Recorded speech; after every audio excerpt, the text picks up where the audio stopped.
And welcome back to Daily Wrap. Well, the clock is ticking for the U.S. and other world powers to come to a deal with Iran that would slow their nuclear program while easing economic sanctions, in theory.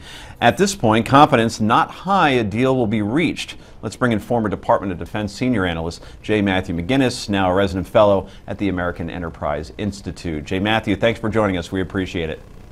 Thanks for having me. So we're going to see a deal or no deal? It sounds like a game show, but deal or no deal?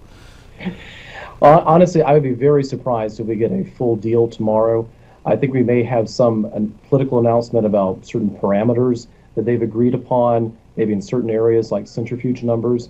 But I still think there's a lot of gaps on some key issues regarding the enrichment, the enriched uranium stockpiles, or what to do about their mountainside enrichment facility at Fordo. Caps on research and development for their centrifuges. These are all issues that I'm not sure they're quite there yet, and I think that they're really looking for a way to extend the negotiations perhaps all the way into June when the final deadline is supposed to be there. And frankly, they're mainly worried about getting something in front of Congress in middle of April that's going to prevent Senate or House leaders from taking action on new sanctions, for example. So it's Rick Unger. First of all, do we call you J. Matthew, Mr. McGinnis, or all of the above?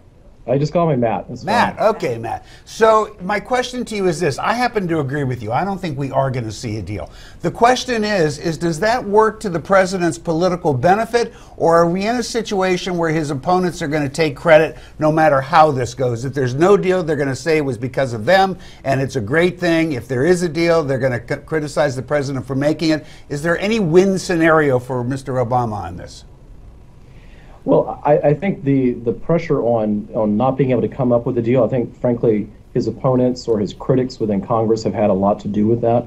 I think that's the fear that the U.S. is not going to be able to have a coherent line in the negotiations.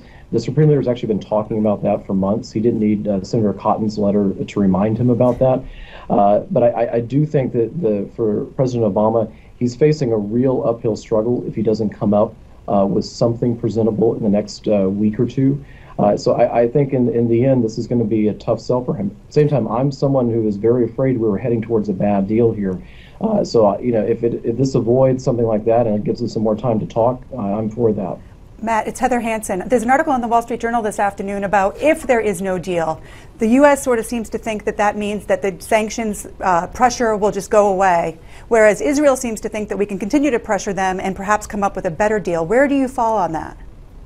I think really we could come up with a better deal because we keep forgetting that the Iranians need a deal and we want one, but they need one. And I think that asymmetry we've lost in this discussion.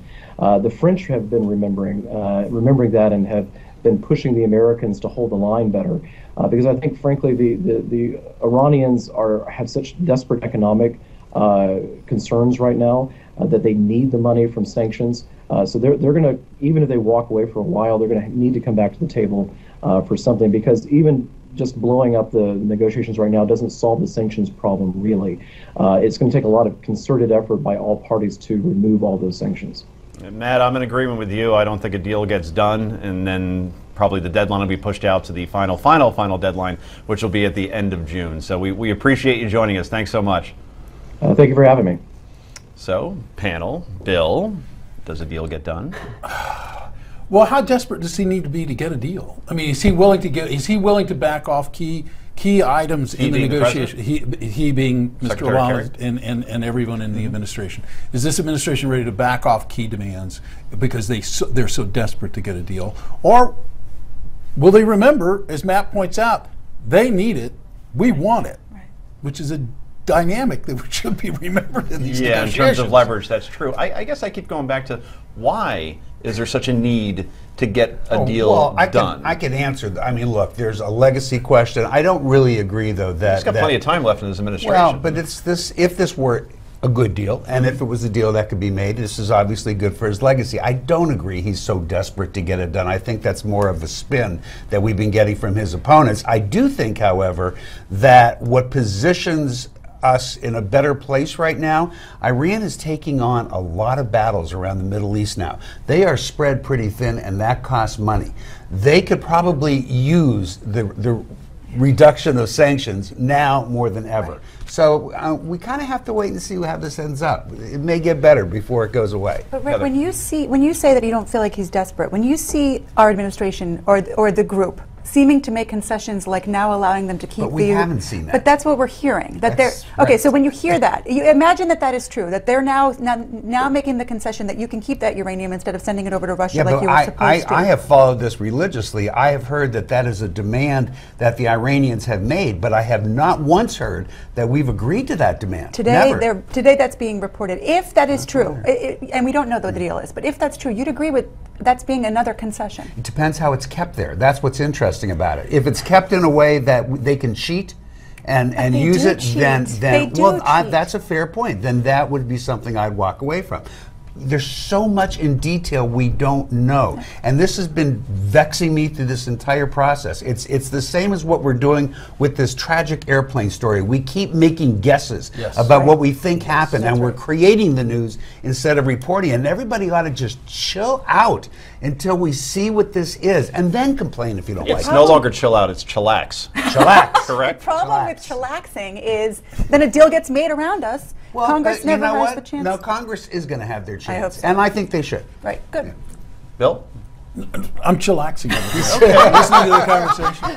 No, I'm with Rick on this 100%. It's like until somebody puts something on the table that we can talk intelligently about, why are we wasting our time and everybody else's time talking about a supposed negotiation? Can we go home now then? Yeah, we can go. Good night, folks. I'll put something on the table. Let's say a deal is done. Do you trust that we could actually verify that the Iranians are keeping their word? No, we haven't been able to yet. So what's the point of right with Heather? What's the point of making they cheat? A deal then? Well, I don't trust them. I don't trust them. I personally wouldn't be in these negotiations. I'm not the president of the United States, and I don't run a party. So no, I don't think there's any point to negotiating. That's the thing. I don't think he needs it for his so-called legacy. Well, his legacy will be Bin Laden, and then what we're seeing now with ISIS. But I wouldn't be so quick to say that we can't verify. I completely agree that there has to be an acceptable means of verifying. Yeah. And yes, I agree that they've cheated. And yes, by the way, I agree that this is an Iranian trademark of taking negotiations to the last minute and backing up. I agree with all those things. But that doesn't mean that doesn't mean that you can't develop a system of verification. It's not like it hasn't been done before in other places. You just have to wait and see if they did or if they didn't. And we will see tomorrow. So coming up next, a new controversial law in Indiana you may be hearing about is making big news. We'll tell you all about it next. This is the Daily Wrap, only on Newsmax TV.